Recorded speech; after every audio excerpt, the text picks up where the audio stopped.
Well, folks, we have an update on the federal government of Canada versus the Amish. Oh, yes, you might recall how last year we reported on this bizarre and baffling story regarding how several Amish families who crossed back into Canada from the U.S. were clobbered with $6,000 fines because they did not download the ArriveCan app on their cell phones. Yes, you heard that right. Well, of course, there's a very good reason the Amish didn't download that app or any other app. That's because they do not have cell phones. They don't even have landlines, for goodness sakes. But if you can imagine, the feds put liens on Amish farms due to the non-payment of those fines. That prevented farmers from getting loans. That's right. The federal government had plans to financially devastate these people for not doing something that they could not do even if they wanted to do it. And let's forget about the fact that the Arrive scam didn't even work in the first place. But good news, the Democracy Fund is fighting for the Amish in court. And now with an update on that case, I'm now joined by TDF lawyer Mark Joseph. So Mark, this case is downright surreal to me. It's Monty Python-like, but I understand you have some good news to report. Yes, we did have a victory recently, a couple weeks ago in Lambton County Court in Sarnia. My co-counsel, Adam Blake Gallipo, went into court and the Crown withdrew 4 tickets from 2 of our clients, so they're husband and wife, actually 2 sets of clients, so husband and wife. So there were 4 tickets, about $6,000 each, probably $13,000 approximately per couple, and the Crown withdrew, stating that there's no reasonable prospect of conviction. Fantastic. And of course, there really shouldn't be any kind of reasonable prospect of conviction for all the reasons I just stated in the opening intro. Mark, how many more Amish people have to deal with these fines, and what is the ballpark figure of these fines right now? Well, each ticket is about $6,000 to $7,000. There's a victim surcharge on top of the $6,000 or so. So often what you'd see is a husband and wife, and they have 1 ticket each, so it's about $13,000, and they get registered on title as a lien. And we have over 30 Amish clients. Often there's 2 or 3 tickets each family. Sometimes they've crossed multiple times, and of course, as you say, they couldn't download the app, so they couldn't fill out the app. Sometimes it's for not providing a PCR test. Some of them might have had that, but we don't know. So we've got several clients, multiple clients in this one Amish community, and we think there are other communities, so there must be other Amish members affected. But I'm not a lawyer, but I guess could you say that this is a precedent? The ones that did get off, I mean, that's a victory in your pocket. Why should the decision be any different for these other cases? Well, I mean, as a lawyer, you're looking for parity, so similar cases should be handled similarly.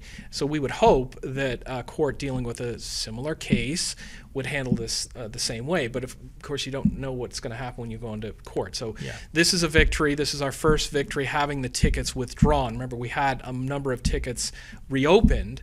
This is the first time we've had the tickets actually withdrawn by the Crown, which is great because now these families can just proceed with their lives. Fantastic. And I chuckled when you mentioned some of the tickets are higher because there's a victim surcharge. For goodness sakes, Mark, it's the Amish who are the victims here.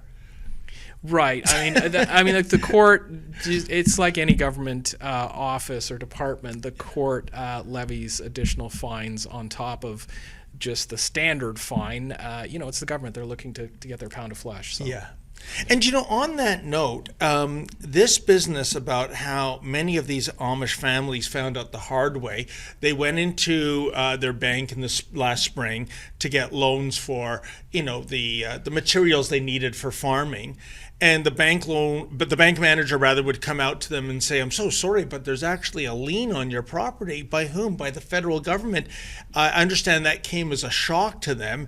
They didn't even know this was in the process.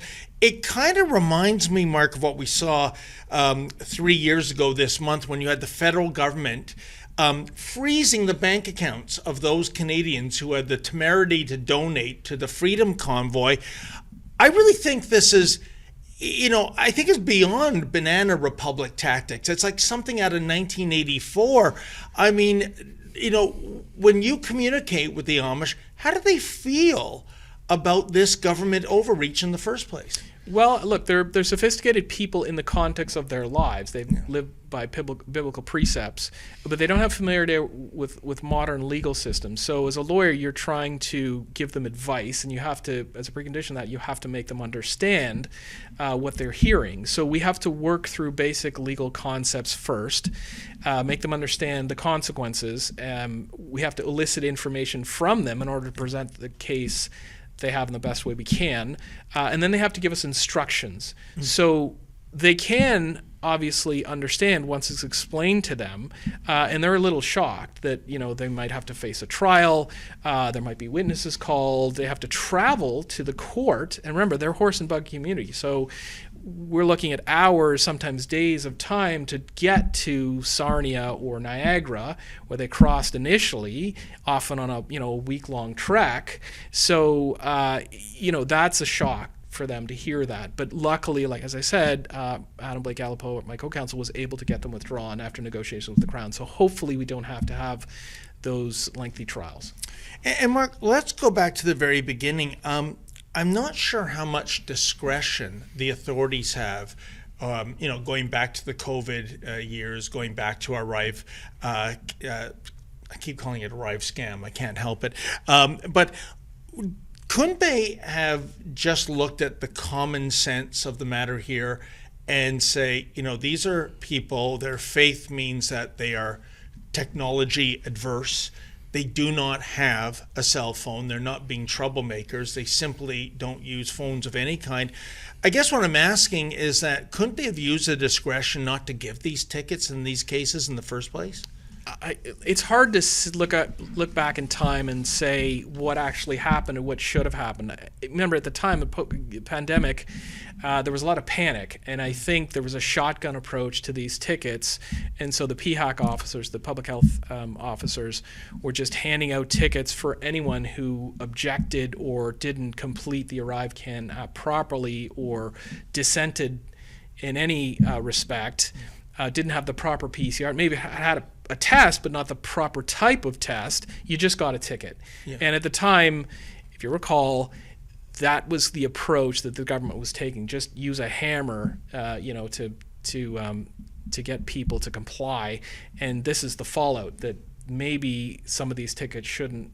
Well, I would say none of the tickets shouldn't have been handed out, but maybe from their perspective, that they shouldn't have handed out these tickets as they did. But yeah, so now we're revisiting them, obviously. It's just astonishing to me. This whole app was born out of scandal. It came in 66 times more than it should have.